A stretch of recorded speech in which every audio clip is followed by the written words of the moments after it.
Join me now with more, representing Arizona's 5th Congressional District, Congressman Andy Biggs. Congressman, thank you so much for joining me. So, Congressman, again, I'll say it again. I've been saying it for a long time. We are passionate and compassionate people. We care about the people of Ukraine. But the way that the Biden administration is handling all of this, with just throwing money with zero transparency, we don't really know where the money's going or how it's going to be spent.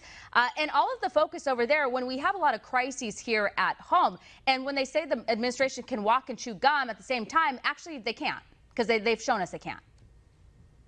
Yeah, they have trouble doing just breathing, quite frankly. It's a challenge for them because the reality is they ship this money to Ukraine. It's filled with, there's no accountability. There's no way to pay for it.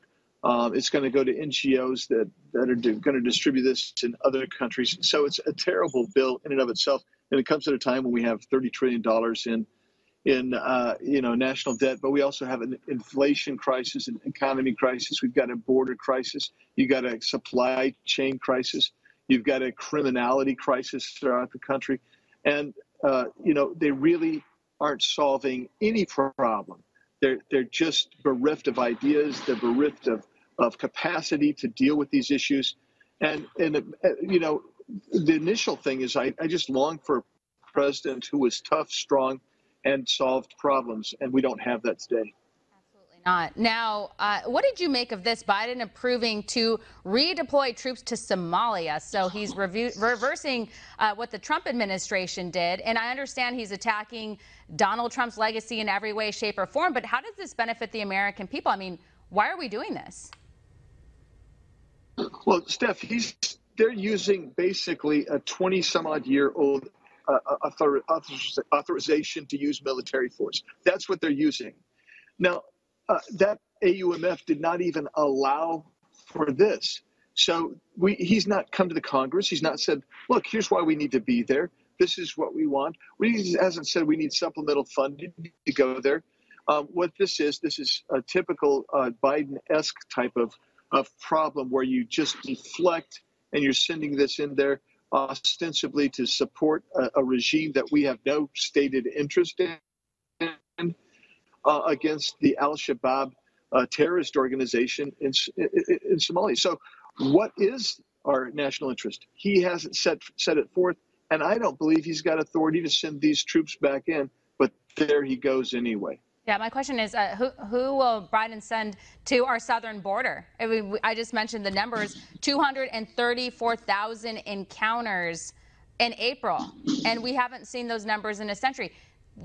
This is an invasion. We've talked about it many times. It continues to go ignored.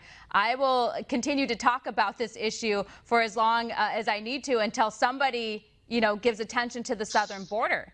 And it's, again, they don't care. Biden hasn't been to the border in over a decade. I don't think he has any plans to do that. He's really busy fussing around with other world issues, not taking care of the American people at home. And also, too, I'm sure you saw this. As we are dealing with this baby formula crisis, we found out that, there's like pallets of baby formula at the border for the migrants, yet American mothers can't find the supplements in the formula for their own babies. And not that I'm saying that babies at the border who are in our custody shouldn't be fed, but I'm just pointing out, again, the hypocrisy here and the mix of priorities. We don't have a Biden administration who's taking this issue seriously. No, you're exactly right. So you had 234,000 apprehensions, but don't forget you probably had 70 to 80,000 gotaways as well. So you had probably well over 300, maybe as high as 350,000 people illegally entering our country last month. And then what I think the baby formula pallets found on the border really symbolize here, and I think you really covered it well, it's hypocrisy, but it's more than that. The baby formula, they shut down the factory here months ago. So any rational person could have anticipated this. So this isn't, anything more than a failed policy yet again. And you got the Abbott lab saying, look, we've been ready to go. We haven't had a problem. It's the FDA that's got the problem.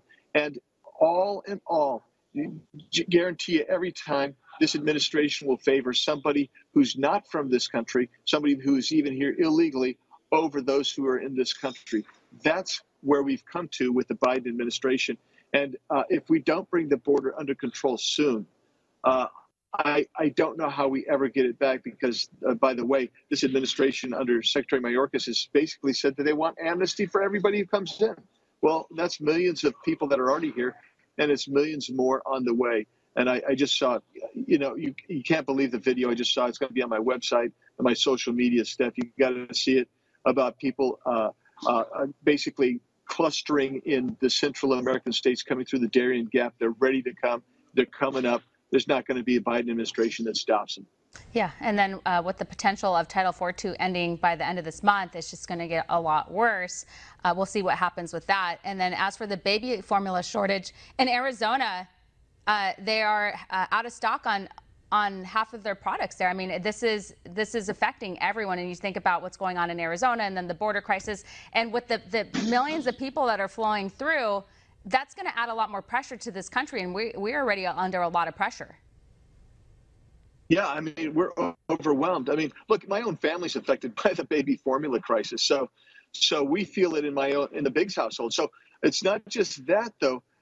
You're right. I mean, I could point to communities within Arizona, and then we could move outside of the border states. They're overwhelmed with the people who are already here. One area. They're just letting people out on the streets because there's no place to put them. There's no facilities. This administration's not making arrangements to house these folks in facilities anymore. And so they're out wandering around people's communities. They're going to be in your neighborhood. And we had a chance to talk to a federal judge this morning, and she's talked about the number of people who are criminal backgrounds that are just being let out into our streets, United States of America. Who would have thought we'd ever get to this point? I guess if you saw Joe Biden in his campaign, maybe you would have thought that. But this is worse than even his campaign portended. Yeah, and then just to make matters worse, when states try to take the issue into their own hands and they try to put a stop to it, then the Biden administration will step in and slap you down. That's how it works. And so, again, not only are they not helpful, they're making it more difficult for Border Patrol agents to do their jobs. They're making it difficult for states to protect their borders, the border states, if you will. And so they're just completely lost. And we know why this is happening. It's a political tactic for them. They think these could potentially be new voters for them. And so that's why they don't have a problem with it. So they just completely ignore it because they think it benefits them. Well, Congressman, we got to leave it here. We appreciate your insight. Thank you so much.